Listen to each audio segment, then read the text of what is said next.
Gayatri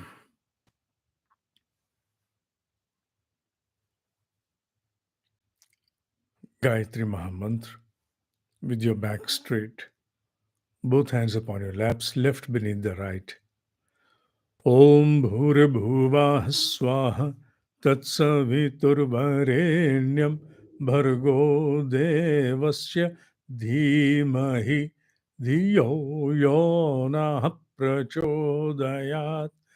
Guru Brahma, Guru Vishnu, Guru Deva Maheshwara, Guru Deva Sakshat Parabrahma, Tasmai Shri Guruve Namaha, Akhanda Mandalakaram, Vyaptam Yena Characharam, Tatpadam Darshitam Yena Tasmai Shri Guruve Namaha, Om Shri Guruve Namaha, Vyasrupena Vahayami Sthapyami, Dhyayami Pujyami Tato Namaskaram Karomi.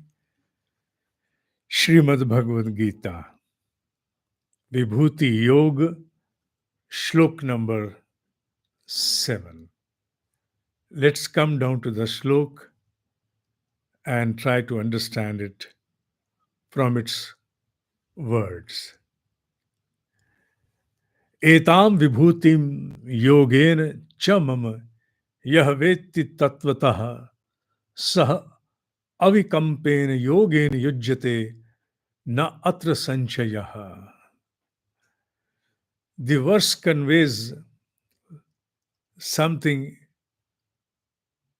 which is at a transcendental state for those who are the exalted ones. Understand it this way, not getting much involved into the Sanskrit, but trying to have the derivative out of it. What is the main deliverable? The shlok is conveying the state of a person who's watching a puppet show, where the puppeteer is hidden, the puppets are playing on the stage, and the story is being orchestrated through them. It's moving through them. They're fighting, dancing, rejoicing, talking to each other. And children, when they get engrossed into puppet show, it's almost realism for them. Now, there is a mature person, a wise person standing in the puppet show. And he chooses to stand, the wise one, chooses to stand not on the front where exactly the puppet show is going on, but on the side of the curtain behind which the puppeteer is manipulating the puppets. Now, that person who is standing on the side of that curtain or wall, whatever, or obstruction, there he is able to see both at the same time. He is watching the puppets dancing, playing, talking. He is also able to see at the same time the puppeteer manipulating through his hands, through his fingers, all movements that are transpiring in the puppets. And the show is going on. So, this person who is standing on the side is watching the puppets move, act. He's watching the puppeteer manipulating those puppets, both at the same time. And he is very well able to see why any puppet is able to perform any move, because the corresponding finger of the puppeteer is right now moving in a particular direction. So everything of that puppet show is bare before him, naked before him. There is nothing which is hidden. There is nothing which can convey him the independence of the puppets.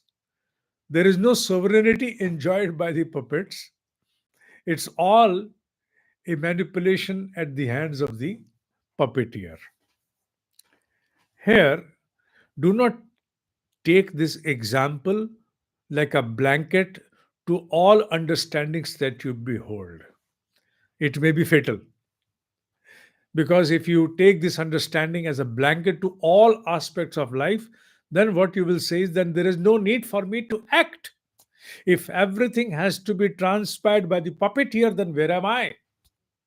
I'll come down to that also. I know something of this kind is going to creep and crop up. Here, the state of that person, mature person, wise person, who is able to see the puppets and the puppeteer both at the same time, has been termed here as someone who holds a stillness within itself, a yogi of the highest order, where his insight is still because he is not moved by the movement of the puppets, the dialogue of the puppets. He is not even oblivion to the main manipulation being done at the back end. He is watching everything. For him, there is no awe and there is no oh, no awe, no oh. For him, everything is sameness because he is watching it happening. The shlok, this particular shlok conveys to the timeless Arjuna, see Arjuna, I am the source to all manifestations. The entirety of the manifestation owes its source to whom? To me, that is the Brahma. But everything is not getting manifested at my own end. Though I am the source of all manifestation, but the manifestation is transpiring through an enjoyment, a yoga, through Maya. Maya is enabling me manifest. I am the source of manifestation, undoubtedly.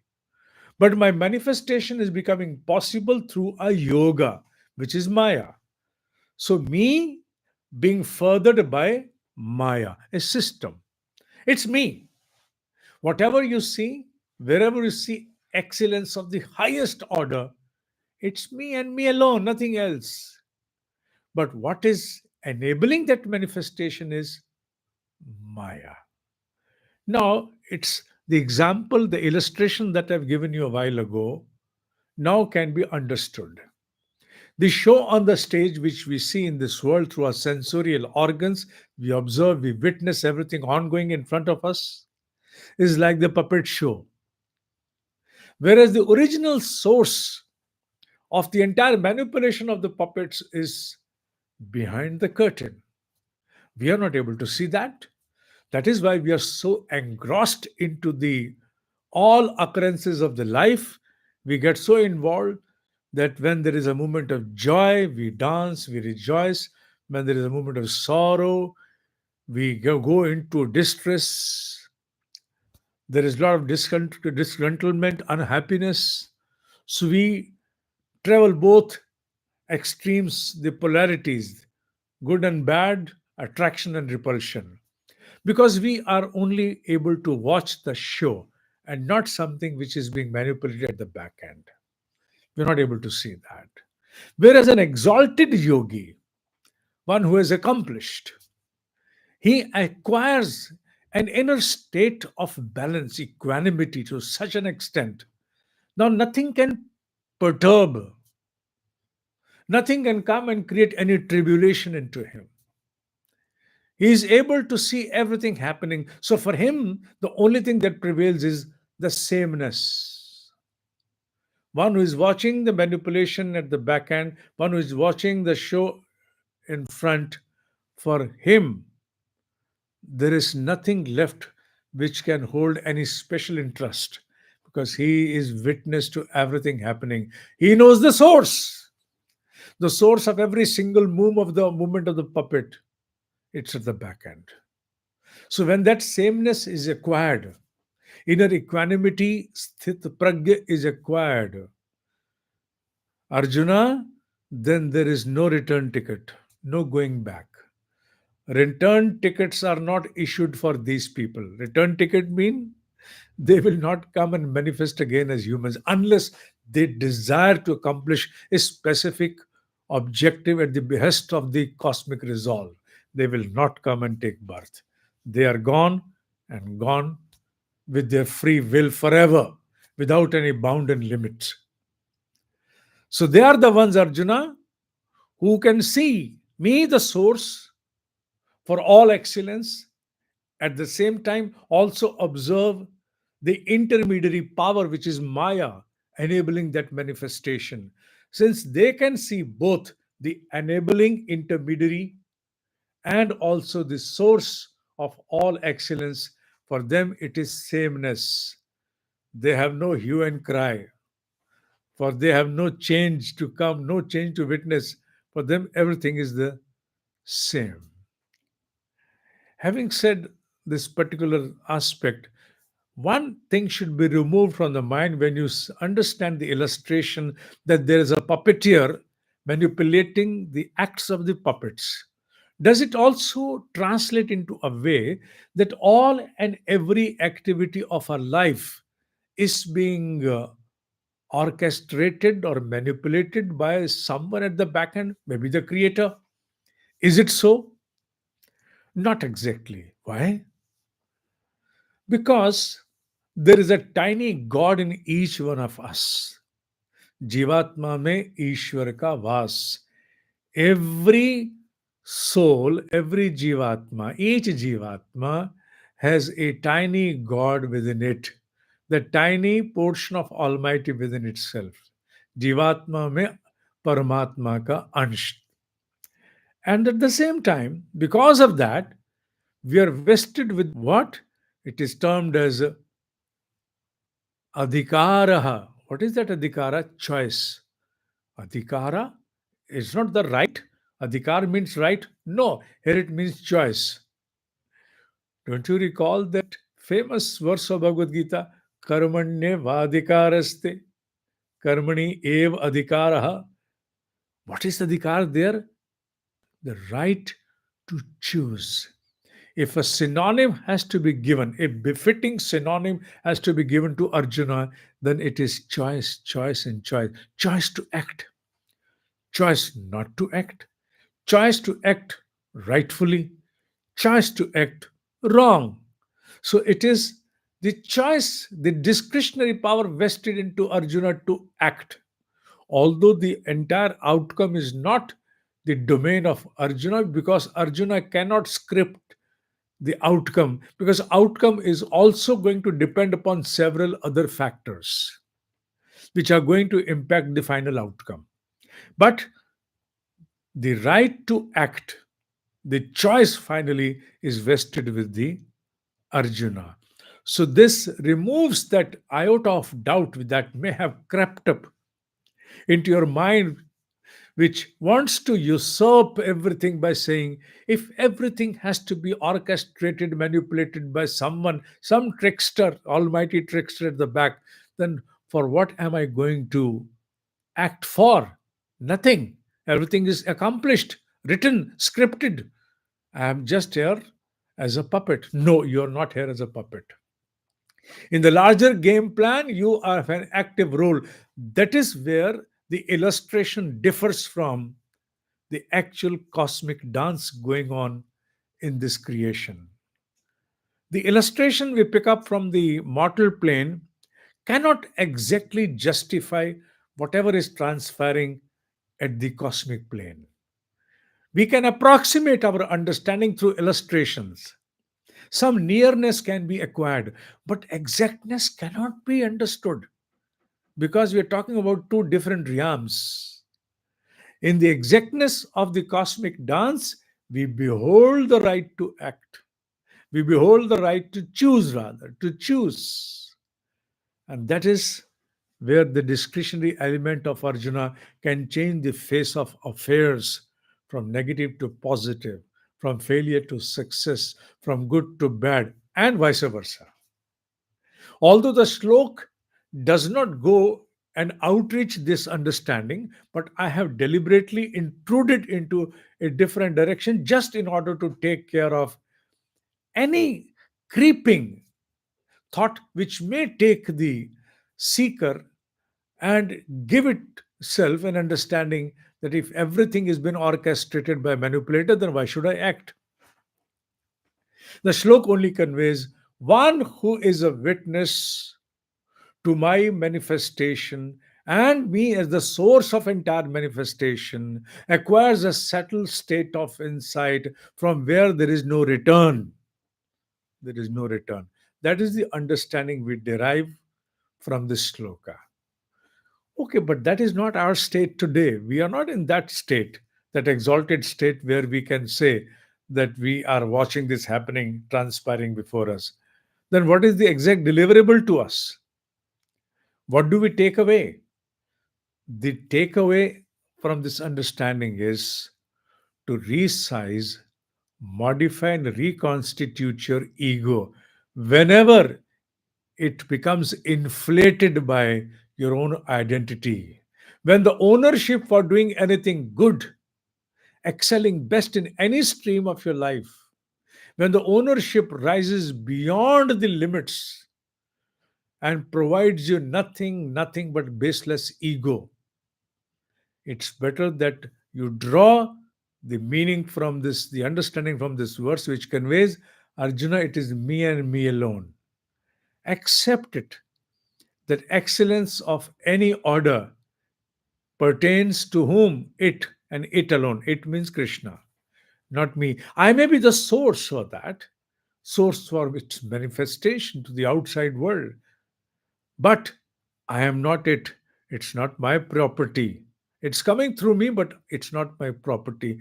This kind of an understanding resizes the ego. Ego becomes the barrier. It can cast a very thick veil upon one's understanding and remove that element of judicious contemplation, justifiably contemplating upon any subject. Your discriminative intelligence will suffer badly if the veil of ego comes before you. When you start citing everything from a prism of ego, what is going to be the outcome? The ownership will exceed its limits. Creativity shall cease to remain. And so many wrong decisions are going to then transpire, leading you towards what? Leading you towards chaos and failures, maybe in longevity. So, ego has to be resized, and there is no external agency which is going to come and resize my ego. It is me and me alone who has to take the reins into the hand and reprimand myself whenever there is a movement I see, I notice the inflation, the inflated form of ego rising within me. At that moment, I have to remind it does not own, I can't own it. It is owned by Keshava because he is alone the bestower of Vibhuti. It has been coming through me as a medium, but I don't own it. It's Him manifesting. If it is Him manifesting through me, then I have no rhyme and reason to unnecessarily inflate my individuality under the spell of ego and veil upon my discriminative intelligence and then not been able to conclude the rightful decisions in the course of my own pursuit, primary pursuit in life. Your primary pursuit could be spiritual, business, familial, anyone, any could be there. So, to keep the prism clean, to keep your discriminative intelligence pure, it is necessary there is no veil of ego cast upon your understanding. And this verse reminds me, this verse reminds all of us that anything which is excellence, it is owned by it and not me. It alone owns it. Vibhuti is its domain. We are only channels for that. The channel cannot have the ownership. If the source will dry, the source will cease to provide. What is the channel going to do? Imagine about those pipelines from where the source of water has been now checked, stopped. However long spread of pipeline the network may be, without a drop of water, what meaning do they carry? They're meaningless. They hold no value at all, because the value is not only in the pipelines, the value is in the source, the water, wherever it is coming from. So the pipeline, the network of pipeline has no right to unnecessarily inflate their individuality and claim that it is mine. Water is mine. It is coming through you, not yours. You will all dry and become dead if there is no source. The beatitude is beheld by the source. You have a role to play in service to this source, in service to the manifestation of this source, but you don't have any other identity.